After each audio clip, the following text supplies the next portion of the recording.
Montréal pue. Rémi Villemure. Et ça pue partout. Partout, là, dans tous les quartiers. Richard Martineau. Ouais, que ça pue. On veut un monde qui sent l'eau de Javel. Un monde blanc, blanc, blanc, blanc, blanc, sans défaut. La rencontre Villemure-Martineau. Rémi, tu veux parler d'une influenceuse qui a raconté une mauvaise expérience qu'elle aurait subie dans le bureau d'un médecin. Oui, son nom, c'est Florence Lavoie. Elle est allée voir un médecin. Elle n'explique pas dans sa vidéo pourquoi, mais le médecin aurait, je vais étudier le conditionnel présent, j'ai aucune raison de la croire sur parole, on ne la connaît pas. Mais elle raconte que le médecin aurait été grossophobe et les exemples qu'elle donne sont frappants. Là. Si ça s'est produit de cette façon-là, je ne comprends même pas comment ce médecin-là pratique en 2025. Donc, elle va là pour... Il aurait dit quoi? Ben, il aurait dit, par exemple, hey, la prochaine fois que vous voyagez, parce que c'est une influenceuse, prenez donc des pays un peu plus pauvres parce que vous avez l'air de manger beaucoup là, dans les pays où vous allez. Il lui aurait pris la bédaine, puis il aurait dit, voyons donc, c'est quoi cette bédaine-là? Donc là, elle raconte son histoire dans une vidéo, elle pleure, et les gens commencent à écrire. Il y a une façon, tu peux dire à quelqu'un, hey, peut-être que vous devriez perdre du poids, il y a une façon de le dire, mais comme ça n'a pas de maudit bon sens. Si ça s'avère. Si ça s'est produit comme ça, je veux dire, je suis pareil que toi, je trouve que ça n'a aucun sens. Yvon arrive en 2025. Je sais pas c'est qui ce gars-là, là, mais bon. Mais là, les réactions sont fascinantes parce que, évidemment, cette fille-là est à consoler, elle pleure et elle vit dans un monde où le mot grossophobie, personne ne se demande qu'est-ce que ça veut dire, mais tout le monde l'utilise. Et là, il y a des gens, et pas n'importe lesquels, des médecins qui commencent à lui écrire « Je te rassure, santé n'égale pas minceur ». Donc, un médecin qui dit ça. Honnêtement, je sais qu'il n'y a pas un lien direct à faire entre les deux, mais tu vas voir, je pensais que l'obésité est une maladie, moi. On lui dit la société est grossophobe, la culture des diètes et le culte de la minceur sont omniprésents depuis la nuit des temps. Ça, c'est un docteur qui dit ça aussi, il faudrait que ça change. Là, j'ai juste peur que la mauvaise expérience d'une fille nous mène à changer le réel quand même. Parce que là, regarde bien ça, une nutritionniste dit la science n'a prouvé aucun lien de cause à effet entre le poids des gens et le développement de certaines maladies. C'est-tu vrai, ça? Je veux dire, je suis allé voir sur Santé Canada, là, dernière nouvelle, puis le Tylenol entraîne l'autisme. C'est pas vrai, ça? C'est pas vrai. Non, mais je veux dire, les maladies quand même, le diabète de type 2, asthme, douleurs lombaires, cancer multiple, maladies cardiovasculaires. Il y a une façon de parler aux gens sans les culpabiliser, parce que c'est plus facile à dire qu'à faire de perdre du poids, là. Non, je comprends. Oui, tout à fait. Puis les gens qui disent, par exemple, que le médecin n'aurait jamais dû associer la consommation de nourriture à la perte de poids parce que c'est pas la seule façon d'en perdre. Puis il y a vraiment des gens qui font des efforts puis qui n'y arrivent pas.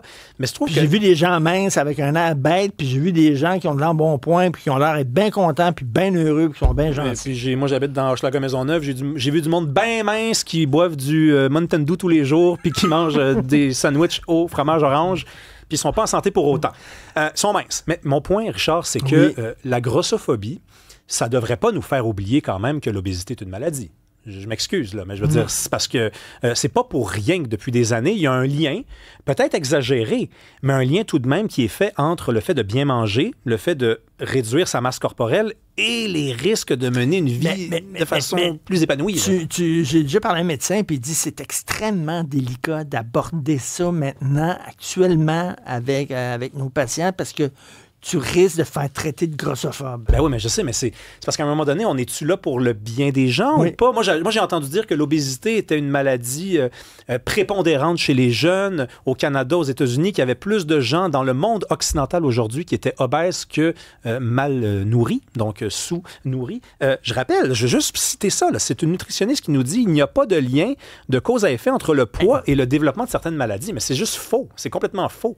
Écoute, je parlais à un psychiatre qui travaille à l'Institut Pinel, Gilles Chamberlain, puis il me disait, lui, il voulait faire interner quelqu'un contre son gré, parce que cette personne-là délirait, OK, là, puis elle pouvait devenir dangereuse. Et il y a des gens, des intervenants, des travailleurs sociaux qui ont dit, vous niez son droit au délire. Ah, mon Dieu, le droit au délire. Le droit au délire. Ben, c'est fou. Lui, il voulait le faire interner la personne pour l'aider, cette personne-là. Le droit au délire. Ça, c'est le relativisme devenu fou. Là. Ça veut dire que tout est tout, rien n'est rien. C'est-à-dire le droit de shooter de l'héros? Oui. Dans la rue, c'est son droit. En passant, c'est légal dans certaines villes du Canada. Hein? Donc, je vais dire, non, mais c'est parce que c'est ça, à un moment donné, tu interroges tout, il n'y a plus de structure, il n'y a plus d'ordre, et on perd quand même certaines notions. Là. Je veux dire, l'obésité est une maladie, se shooter de la drogue, c'est pas bon, ne pas être dans le délire, le mot le dit, c'était dans le délire, tu délires, t'es plus là pantoute. Donc, tu sais, il y a moyen d'être sensible. J'ai vraiment de la peine pour cette fille-là. Si elle a subi ça, honnêtement, ce médecin-là mérite vraiment d'être au moins suspendu là, ou passer en entrevue. Mais rappelons quand même les faits. Mais il y a des gens qui pleuraient rien que parce que leur médecin leur dirait peut-être que vous pourriez perdre un peu de poids. Puis là... Les médecins, c'est la santé, je pense. Ouais. C'est la santé. Ouais. Alors, concluons la discussion sur la natalité au Québec. Ben oui, regarde, on s'est posé la question d'abord cette semaine, pourquoi on n'a pas d'enfants? Ensuite, on s'est posé la question, pourquoi on en a? Moi, il y a quelque chose qui m'a un petit peu agacé dans les derniers mois. Tu sais que quand une femme quitte la vie politique puis qu'elle dit que c'est parce que c'est difficile pour elle de faire une vie de mère et tout, on est très sensible à ça puis je pense qu'on fait bien de le faire. La dernière en liste, c'était Marois Risky quand elle avait annoncé qu'elle ne se représenterait pas. Elle a dit, c'est pas compliqué, c'est pas évident. Là, moi, j'habite à Montréal, je dois siéger à Québec, j'ai des jeunes enfants. Je me rappelle les titres à l'époque. On se disait, ce sont souvent les femmes qui font le choix le plus déchirant. Pas facile d'être une femme en politique. Peut-on continuer de se priver des jeunes mères en politique? C'est inquiétant pour le futur parce que ça ne s'améliore pas. Et là, tu as Catherine Fournier qui, il y a 3-4 jours, elle annonce sur ses pancartes électorales, elle dit mairesse, elle écrit M, accent grave, R-E-S-S-E.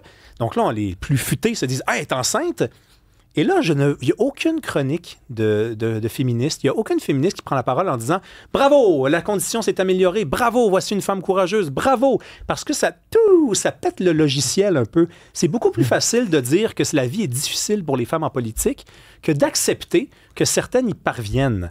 Ça, il y a comme la nuance n'est pas au rendez-vous. Après, tu sais, il faut comparer des pommes et des pommes. Marois Risky, il fallait qu'elle fasse Montréal, Québec, toutes les semaines, alors que Catherine Fournier va pouvoir rester à Laval, c'est la mairesse de Laval. Mais tu peux être sûr... De Longueuil. Ben oui, mais tu peux être sûr quand elle va accoucher et qu'elle va retourner au travail, puis à un moment donné, elle va certainement retourner au travail avec son petit poupon dans ses bras. Et là, ça va être les photos en disant c'est fantastique, etc. Elle amène son enfant au travail, blablabla. Ouais. J'imagine, là. Mais l'enfant est une défaite. Je reviens à cette notion-là. C'est-à-dire que l'enfant en soi, c'est pas satisfaisant. Il y a beaucoup de gens, d'après moi, qui se disent ah, elle ne pouvait pas juste rester mairesse. Elle ne pouvait pas juste faire son travail de mère. Là, elle voulait devenir mère, elle veut s'afficher. Mais non, mais applaudissez cet exploit. Franchement, c'est un exploit. Il fallait qu'elle dise « Oh non, ça n'a pas de bon sens, mon travail. Regardez comment le monde n'est pas fait pour les femmes. » Elle a dit non. Non, je vais travailler. Puis je vais quand même être mère. Puis je vais faire même une campagne électorale enceinte. Oui, parce que le monde rend ça possible aujourd'hui. Mais ça, on ne veut pas le dire. Ça, on ne veut pas le dire. Non. Mais on va rappeler aussi, moi je le rappelle à chaque fois qu'on entend, c'est surtout les femmes qui quittent leur travail. Puis je veux rappeler que Pierre-Carl Péladeau a quitté son poste de chef du PQ. C'était le rêve de sa vie de pouvoir, lui, faire du Québec un pays en étant chef du PQ. Il l'a quitté pour être plus près de ses enfants et pouvoir la garde de ses enfants. C'est pas rien que les femmes qui font ce genre de sacrifice-là. Tout à fait. Il faut le rappeler. Merci Rémi. Merci à toi. Salut.